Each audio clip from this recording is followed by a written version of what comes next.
Good afternoon. Well, yes, the microphone is working. I'd like to, first of all, thank you all for coming to the 2016 Palouse Commercial Real Estate Market Review. This is the 6th time I have done this presentation. Our kickoff for the opening of Palouse Commercial Real Estate was in 2010, and last year I couldn't remember exactly how many years we've been doing it because time flies. We have a very full agenda for you today. I'm tickled with the guest speakers we have. We have the usual suspects. We have the city planner from Pullman and Moscow to give us an update on what's going on in the community. Justin Rasmussen, who works with my company, is going to be doing a snapshot of area investments, and our keynote speaker is Eric Newman, who is going to be giving a presentation for Schweitzer Engineering. Ed is sorry that he couldn't be here, but he was traveling this week, so Eric Newman will be giving he is our keynote speaker today. So, I am going to be the kickoff, and we have a very full agenda, so hopefully if you have to leave early, you can, but we should be done just about exactly at 1 o'clock. So, let me talk to you quickly about what we've done. The Palouse Commercial Real Estate booklet that we publish each year, we hired Appearances Marketing this year to help me with it, so they have given us a different display than we've had in the past. Jamie Marks, who is sitting over here, is the graphic artist that did the work, and she did a beautiful job. Before I get going any farther, I would like to introduce the team from Palouse Commercial Real Estate, which includes Tim Johnston over at the door, Jan Cole, who is the CCIM that has been doing the data collection for me for years, Justin Rasmussen, and the one missing character is Gary Koff, who has transferred from the Tri-Cities to the Palouse Commercial Real Estate office in Pullman. So that is the team. I'm tickled again to have the Appearances Marketing crew here to help me, Donna Woolston and Elizabeth Proschel, in addition to Jamie, and Peter Royce, who's doing the video. So you'll remember that this will be on our website within the week. So anything that you want to go back and check on, you'll be able to check on it. In the book, I just wanted to go over some statistics. Last year when I ended the presentation, I ended it with a demographic study, and the demographic study was based on the old school way of looking at demographics with the boomers, the X generation, etc. I found out since then that the retailers use a different way of looking at the demographics, and so I have put in your booklet today a breakdown of the Pullman population and the Moscow population and how it fits with the new way of the new demographic analysis. So we're starting with Pullman. Pullman's population, based on the statistics that I use, is 33,280, of which is 50-50, basically men and women. The median age is 23.4 years old. The 50% of the population is in the category dorms to diplomas.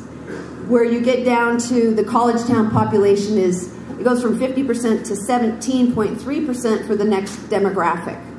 And then you get the enterprising professionals, golden years, and the urban chic. And in your book is a list of what these mean for you to read up on later. In Moscow, we amazingly have almost exactly the same demographic for the division of our population, basically 50-50. And 25.6 or 0.8 is the average age, the median age. So that means that they're a year older in Moscow. The population projected is 27,215 people in Moscow at this point in time. And amazingly enough, between the two towns this close, with really what you would think is basically the same demographic, only college towns and dorms to diplomas are the two categories that in the tapestry look at demographics. They're the only two categories that copy both over. Otherwise, we have different statistics for different people that live in the area, including the in style, the Emerald City, old and the newcomers. So, Pullman, retail. First of all, we have our retail sale, and I really hate to do this, but the most notable transaction in the city of Pullman this year from Palouse Commercial Real Estate was the sale of the Hawaii Canyon Winery building to a gentleman from Seattle that is opening up the Bud Hut which is a cannabis retail outfit.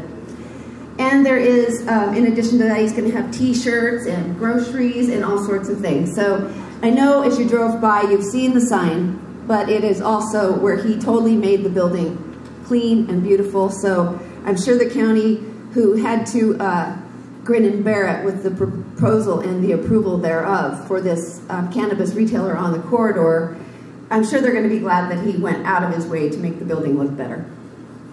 In addition to that, the other notable sale was a 20-acre site on the airport road, which is being redeveloped into, amazingly developed into, a large cannabis grow operation.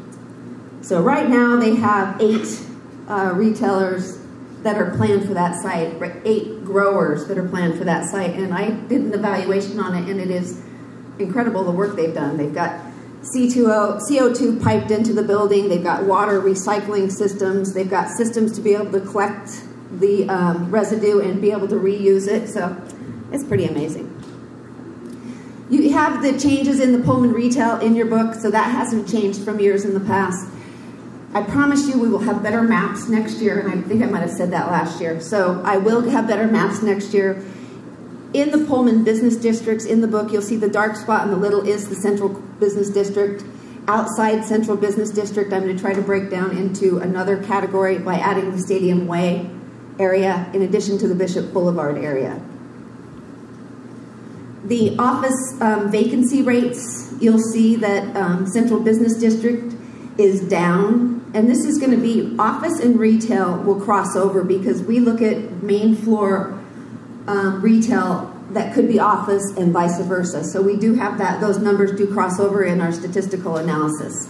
So you'll see that the central business district, the biggest change is that the Armory, which is the sanctuary, modified their main floor from 10,000 square feet dedicated to the Crimson Commerce Club to a portion of it dedicated to the Crimson Commerce Club and the balance of it redeveloped into apartments. They've done really well with their apartments on their second floor, and it just made sense overall for the building to have more apartments added.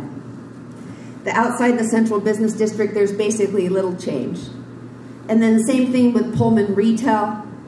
The vacancy in downtown is down 2.2% from 2015. And it's largely because of the Plus Candy, the Plasma Center, and Retro Riot that took a long vacant space.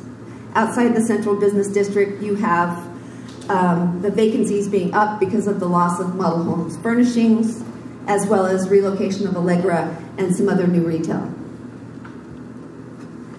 Okay, the one that most everybody covets is the information on the multifamily housing, and we put it in a really interesting graphic this year, so I just want to make sure you understand it. The one-bedroom rents have, we have the 13, 14, and we have 16, and the reason why we're skipping 15 is because the property managers in Moscow asked us to, instead of do our data collection in September, to do the data collection in January. So we were able to get it done in February this year, so we'll have our statistics in the future from the beginning of the year. They thought that that was the time then we would have the highest vacancy rather than in October where we would have the lowest vacancy. It actually worked out to be almost exactly the same. So we have 1, 2, and 3 bedroom apartments that we studied in the city of Pullman. A caveat for the 3 bedroom at the 1,440. That is the Grove, which is built with amenities as well as they're fully furnished. So the other statistic would be if we took out the Grove statistic, a 3 bedroom would be $1,250 without furnishing. The vacancy rate for a 3 bedroom went up to 9.2%, which is a high number, but it's also because we built a lot of apartments in Pullman in the last couple of years. That should cure itself within the next 12 months. The other 2 vacancies are at 3.2 and 2.8%. The price per square foot is at $1.32 for a 3 bedroom, down to 96 cents for a 1 bedroom. And that's the cost, that's what the rents are bringing in per square foot. Okay, Moscow retail. Notable sale in Moscow, the Moscow Railroad Consolidated property, which was, I've been working with the railroad since 2001 to work on We consolidated and ended up with a large piece of property that we've worked to sell. It sold this last year.